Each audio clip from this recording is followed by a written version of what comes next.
Welcome everyone to week 3 of Start, Sit, Stash, Quit. My name is Justin Boone, the lead fantasy analyst at The Score, and we are back at it here getting you ready for week 3 of the NFL season, talking about who you should be upgrading or downgrading based on their matchups, who you should be trying to sneak onto your bench before your league mates do, and who you can already give up on after a couple games. So let's kick things off here with the starts for week 3, and at quarterback, Joe Burrow up against the Commanders. Burrow looked much better in week 2 against the Chiefs. Now he's going up against Washington, who has given up the most fantasy points to quarterbacks this year. Plus there's talk that T. Higgins might be back in this game. Burrow a strong QB1 for week 3. Tony Pollard at running back going up against the Packers. Pollard looking great so far. 94 scrimmage yards in week 1 and a touchdown. Week 2, 102 yards and 5 catches. Tyjae Spears got a little dinged up last week. Now Pollard gets a great matchup against the Packers. They've given up over 100 rushing yards to both running backs they've faced so far. Pollard, a solid fantasy RB2. At wide receiver, DJ Moore versus the Colts. Been very rough for the Bears so far this year, but now they're going up against a Colts defense that has a ton of injuries. Indy giving up the 5th most fantasy points to receivers. Keenan Allen, Rome Odunze, they're not 100%. Moore is going to capitalize. He's going to get that squeaky wheel treatment in week 3. At tight end, Dallas Goedert versus the Saints. A.J. Brown probably not going to play this week. That's at least what he suggested. Goddard had a tough matchup last week, but he might be in a shootout in this game, a 49.5 point total in that one. And other than Devonta Smith, none of the other Eagles wide receivers stepped up, so Dallas Goedert, the de facto number 2 pass catcher there, he's going to be a top 10 start. Now let's go to the sits, and at quarterback, we got to pick on Trevor Lawrence again. He is going to be at Buffalo. We are going to sit him in this one. Only has 1 passing touchdown on the season. Didn't top 220 passing yards in any game. That Bills defense has injuries. They are playing well, though. A top 10 unit in terms of points allowed to quarterbacks this year. Lawrence getting pretty close to being a drop for fantasy, but we're just going to sit him this week.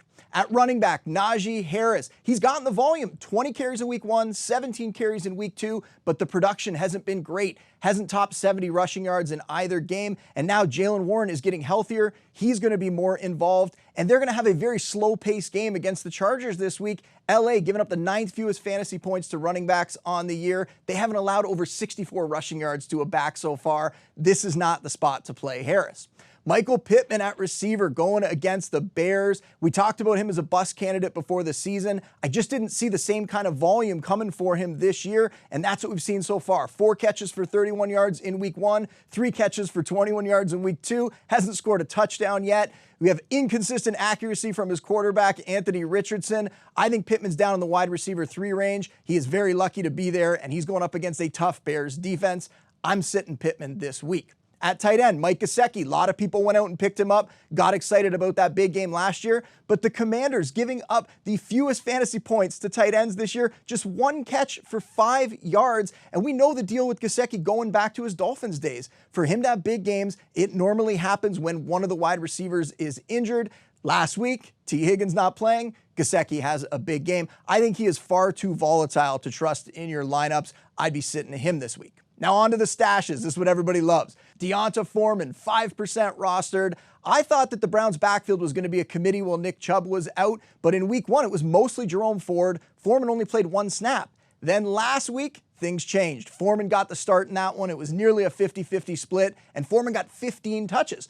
Part of that might have been because it was a closer contest in week 2 for the Browns, and they're going to have a few more of those moving forward. They got the Giants, the Raiders, and the Commanders the next 3 weeks. Plus, we know Foreman can produce when he's given opportunities. He did that back with the Panthers when Christian McCaffrey got traded and he got a chance to start. And then when he was with the Titans, Derrick Henry got hurt. And guess what? Foreman had a couple 100-yard games. He was a good fantasy option. So Foreman, worth a stash to see if this can continue. Jordan Whittington on the Rams. He's my next stash. He was a rookie, got taken in the 6th round back in April. We didn't expect that there was going to be that much opportunity for him in year 1, but things have changed. Cooper Kupp, he's hurt. Puka Nacua is out. Those two are probably going to miss significant time. And you think back to the summer Whittington was earning a lot of praise from beat writers, from people around the team. This is a guy that could be exciting. He's the direct fill-in for Kupp. You think about this receiving core, Demarcus Robinson was already a starter. Tyler Johnson, he's the Puka replacement. And now Whittington, he played every snap once Kupp left the game last week,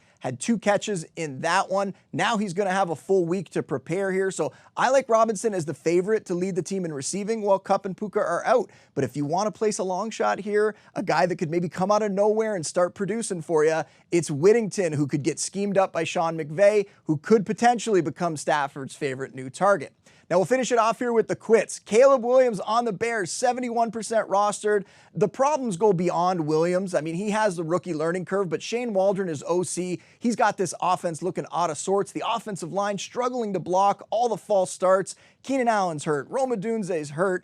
Caleb just hasn't hit the ground running like we expected, so unless you really need a second quarterback, he can be dropped. My next quit, Gus Edwards on the Chargers. He's 61% rostered, and you're going to ask me, how can you drop a running back that had 18 carries in week 2? Well, Edwards has looked terrible. J.K. Dobbins is crushing it behind that line. He's the starter. Edwards averaging under 3 yards per carry, 85 yards on 29 touches this year. If Dobbins gets hurt, Kamani Vidal, Hassan Haskins, somebody else is going to get involved. I just don't see a path to Edwards being a fantasy starter. He's a roster clogger in redraft. I'm willing to drop him for someone with higher upside. But that is all for Start, Sit, Stash, Quit this week. If you want more, you can find my content over at The Score. Hopefully you're already listening to the Score Fantasy Football Podcast. If not, check that out. And make sure you're subscribed to The Score's YouTube channel as well to guarantee that you will get all these weekly videos and more.